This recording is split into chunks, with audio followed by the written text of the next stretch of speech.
Well, it's time to mow. I know it might not seem like it yet, but I gotta knock down some of this grass out here because it's starting to get a little bit tall. Can you believe that? Let's do it. Today we're going to be talking about seeding, specifically spring seeding, and a couple of products that can help you have success with that. Now, this may not seem like much is happening out there, but this green was totally dead about 2 weeks ago, and I'm going to show you what I did to get it to the point that it is now, knowing it still has a little bit to go, but hey, we are on the right track.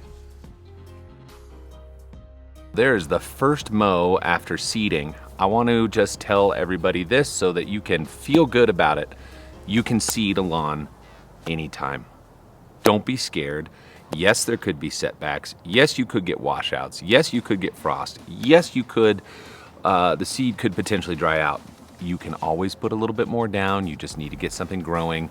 And if you are completely unsatisfied with your lawn coming into like springtime and early summer, get on it. Don't waste any time. Of course, levels of success on warm season grass, midsummer is going to be best. On cool season grass, fall is going to be best.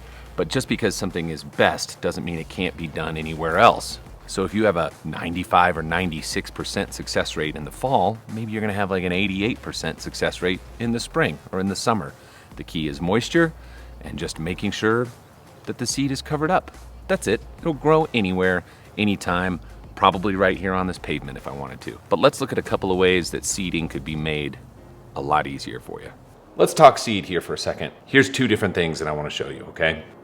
The Scott's Easy Seed is available everywhere. Home Depot, homedepot.com, Amazon, anywhere you want to get it. Depending on your region and what you're actually getting, it's going to range between like 25 and 30 bucks. For this container right here, it's almost 4 pounds. It covers about 85 square feet.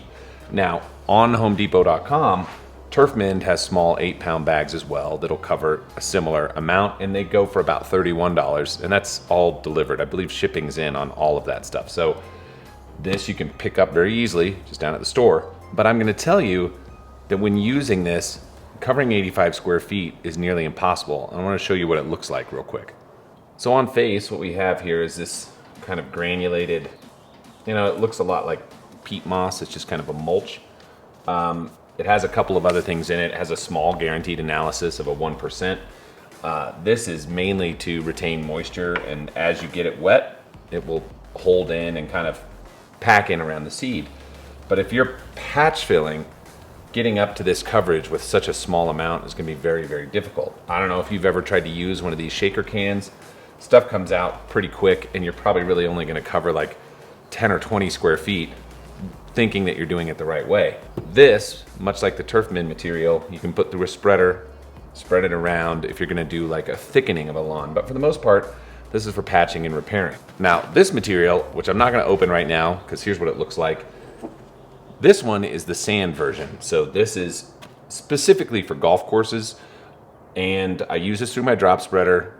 I keep this around just in case I ever need to do anything else or thicken it up. So I have this material around. I use 2 bags of this on my green already. So that might actually be a little bit light because I'm sort of overseeding it and letting everything grow in.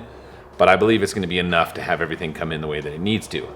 If not, I can still go out there and hit it with this because I really have about 1,300 square feet of green space. And that would mean I'd need to use 3 bags. So here's one of the biggest differences between this and the TurfMend Sun that I used up above. The TurfMend Sun is only perennial ryegrass. Now I've seeded that into the blue. The blue is ultimately going to take it over. I just wanted to cover this up. This is ryegrass, fescue, and bluegrass all in one. It's going to give me kind of a hodgepodge of grasses. Will the bluegrass eventually take it over? Yes. Does it really matter at the end of the day? No. But I'm sticking with one variety to fill something in and not having a whole bunch of other stuff. They're all going to grow at different speeds. The ryegrass is going to take off first, then the fescue, then the bluegrass. So eventually it's just going to kind of crowd itself out. They're both going to do the job well. They both hit about the same price point. But for me, I always sort of take the personal route on this stuff. Knowing Jeff, seeing how he's built the business, I love watching entrepreneurs come up and go and supporting their business. And now with the deal that he made with JB Instant Lawn, it's available everywhere, and the cost has come down significantly. So for those of you who need to just keep something around, they have pretty much everything. Ryegrass, bluegrass, Bermuda grass. They're going to be doing a zoysia one here pretty soon. Fescue, you name it. It's all here, and honestly, it just works really, really well. So how quick can you see results? I guess that's always the best question. Well, it's been about 6 days with the ryegrass up on the lawn, and I'll give you just a little look at it, and you can tell me what you think. This area right here was one that I sprinkled everything in by hand. So you can see how quick this has already started to fill in. It's doing really well. Coming along.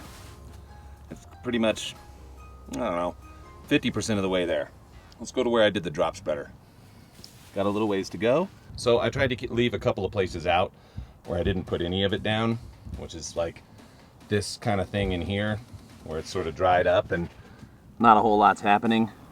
I tried to avoid it, and you know, there's a little bit of bluegrass starting to come through, but it's just nowhere near at the speed of the stuff that I patch filled, which is all right here.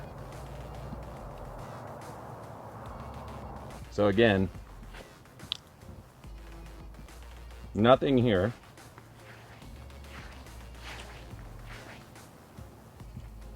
No seed mix applied here.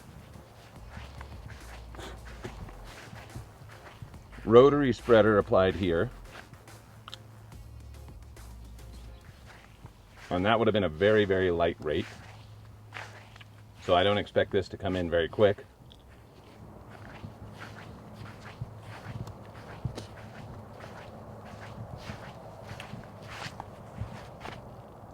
Drop spreader applied here.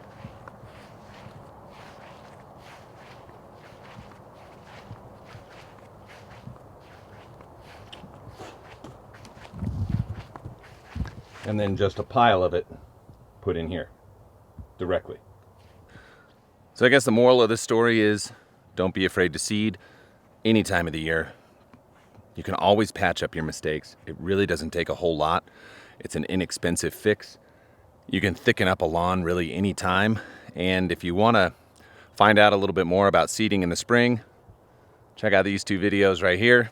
This will kind of help you get down that road if you haven't seen those already. So that's about that.